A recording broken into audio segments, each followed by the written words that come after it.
Tom Costello was part of our coverage all day. He covers aviation for us, of course. He's in our Washington bureau tonight with more on what we know about this today. Tom? In fact, Brian, the pilot is Chesley Sullenberger. Sully is his nickname, a pilot since 1980 with 19,000 hours of experience and a former F-4 pilot. The NTSB GO team already on the scene. They have a pretty good feeling for what happened. A bird strike. A goose strike is the equivalent, we are told, of taking a 1,000-pound weight and dropping it from a height of 10 feet. The A320 is a workhorse for airlines around the world, many of them flying with engines that are manufactured through a 50-50 joint venture, including GE, the parent company of NBC Universal. It can carry up to 160 people. So how could a bird strike or a flock of birds bring down a plane that big? Former NTSB investigator Greg Fife. Birds can definitely bring down an airplane. One of the things that pilots are concerned with is the ingestion of a bird creates damage. That is, it'll tear up the fan blades, and when those blades now become loose, they get ingested into the rest of the engine, and the engine itself then starts to disintegrate, and that happens in a very quick time period. This Pratt & Whitney video shows the damage a bird can do to an engine. And bird strikes have been a problem since the days of Orville Wright. In 2007, there were more than 7,600 bird and wildlife strikes on civil aircraft in the U.S. Since 1988, more than 219 people have been killed worldwide because of bird strikes. And experts worry that the migration patterns may be making the problem even worse. Once the pilot realized he'd lost both engines, he put the plane down on the water. That was a potentially life-saving move. Since the plane is tightly sealed and pressurized, water would have had a hard time seeping in, at least at first, giving rescuers time to get in position. One of the things about the Airbus, the A320 Airbus, is that they actually have a button called the ditching button, where the crew will push that button.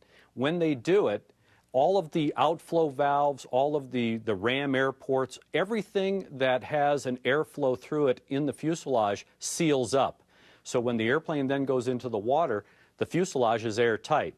Grab ankles, head down, stay low. Flight attendants practice for water landings and learn to never open the rear door in a water landing, since that can sink a plane. And you may have to survive the elements for a long time before rescue.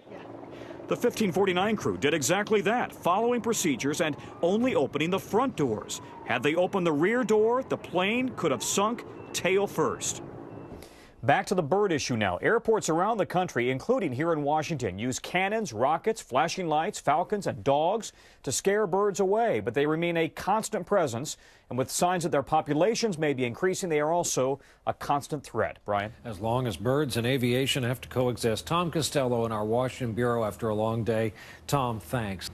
A commercial airliner lands in the Hudson River, and because those waters are so heavily trafficked, it was immediately surrounded by ferry boats, police and fire boats. Some of the passengers were brought to the other side of the river in New Jersey. Our own Rahema Ellis is at the waterfront in Weehawken, New Jersey tonight. Rahema, how many were brought there, and how's everybody doing? Everyone is fine, we can report, Brian. It was a dramatic rescue on two shores. As you say, I'm on the Weehawken side, New Jersey side. Several people were able to walk out of the terminal ferry where they were brought to when they were brought off of the water. They walked onto buses that were waiting here along the pier. Some others were brought out on stretchers to ambulances that were waiting. They were smiling, obviously glad to be alive. One man said, "The pilot saved our lives." A woman I talked to who was on a stretcher, I asked her, how was she doing? She gave me only a smile and the thumbs up, which was a good sign. Doctors say that people are suffering from hypothermia, impact injuries, and stress. But the good news is that all of them were rescued from these icy waters here along the Hudson River, and they're in hospital tonight, and they are going to make it home okay. Brian, back to you. Rahema Ellis on the other side of the Hudson in Weehawken, New Jersey tonight. What a day in this city, and those passengers very lucky at the end of this day. And that'll do it for our broadcast this Thursday night. Thank you for being with us. I'm Brian Williams. We, of course, hope to see you back here tomorrow evening. Good night.